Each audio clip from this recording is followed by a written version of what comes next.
Hello, and welcome to Pokemon Theories, the show where 9 out of 10 doctors agree Professor Oak isn't really a professor. And going to the gym doesn't mean pumping iron. What? Hey, hold on. Who are you? Prepare your mind to hit the grind, to fill the world with education, to unite all gamers within our nation, to have you learn about the games you love, to extend your mind to the stars above. Lock Stin.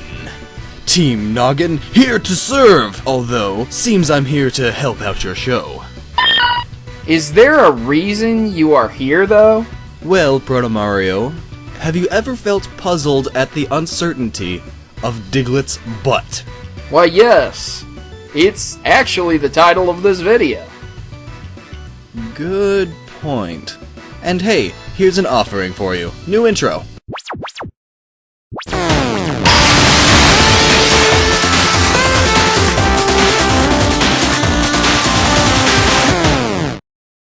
At one point during an interview, Junichi Masuda, one of the designers of Pokemon, was asked about Digletts' underside. He confessed that he didn't even know what Digletts' butt looked like, not to mention Dugtrio. Yoshida, another designer, when asked, said, "Maybe it's like a hand or something. That would be my theory." So, a hand, just a hand, that would explain moves like Scratch, I guess. And it digs by wiggling the hand around like a worm to scoop dirt away? I don't buy it. Diglett and Dugtrio dig fast. There is no way their underside is just a single hand. In order to dig as fast as we clearly see them do, they would have to have a drill. There are plenty of Pokemon with inanimate objects, and there are even plenty of Pokemon who are inanimate objects. So Diglett having a drill for an underside is plenty believable. Well, if you want to go the more natural route, Diglett is referred to as the mole Pokemon. So it could very well have a body structure similar to a mole. Its body wouldn't go down much further into the ground, and it would have little feet with claws. Though they wouldn't be as slow as the mole, because Pokemon are pretty much super animals. Digletts and Dugtrios could have claws that slice through rocks and asphalt with ease. Having claws would also explain how Diglett learned moves such as Scratch and Cut. This theory is also backed up with the Mystery Dungeon series, as we hear Diglett mentions his feet. This seems like the most reasonable explanation, doesn't it? Well, what if I told you that at one point in the anime, Brock actually picked up a Dugtrio out of the ground? Well, he did, and here's what it looked like. It's a rock. So Diglett and Dugtrio are just rocks with heads that dig around underground. They are simply moving rocks. In the end, it may be a hand, maybe a drill, maybe a rock, maybe the body of a mole. But when you consider that trainers are able to use Digletts in places other than dirt and sand, you realize that those just wouldn't work. What about when it's on the ocean? What about in a city of concrete and asphalt? What about if you brought one on a plane or a boat? No matter where you bring your Diglett, it is able to move around underground, and when it pops up, there are rocks and dirt around it. This makes me wonder, could Diglett be in a state of semi-permanent amorphism? Think about Ditto. It's fully amorphous.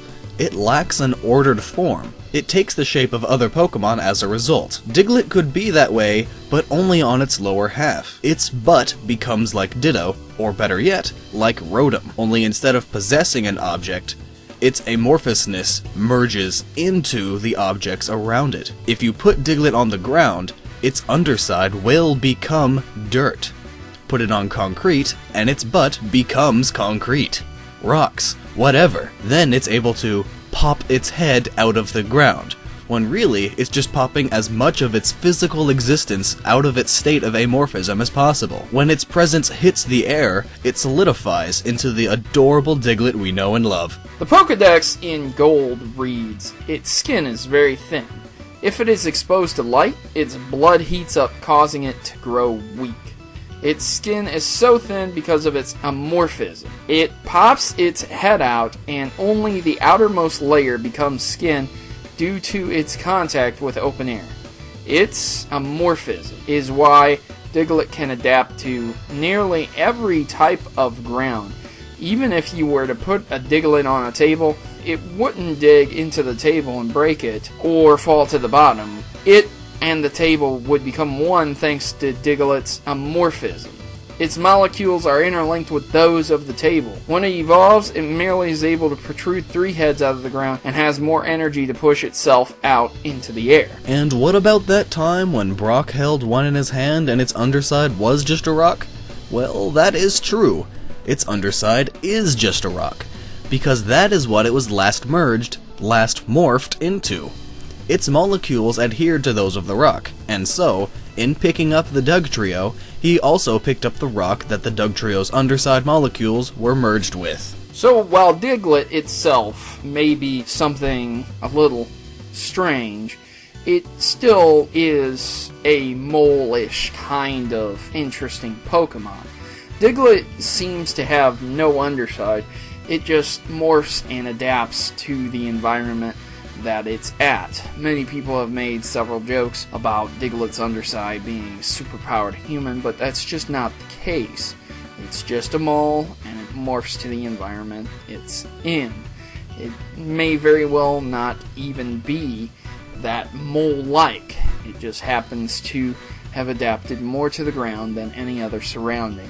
Meaning that if it was in grass, or water, or in the depths of the ocean, it more than likely would have become something else.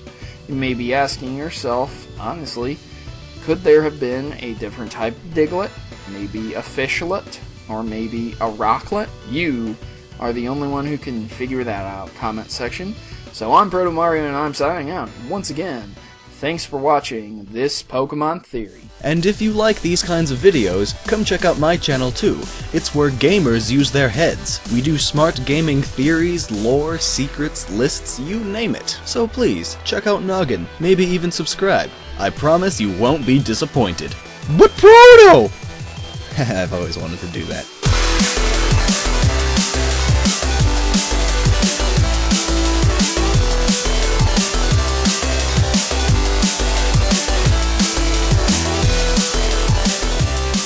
Please note that in all my videos, if I use images from Google, that I do not own any of those images, and all images obtained from Google are owned by their respective owners and copyrights. So please remember this when watching my Pokemon theories.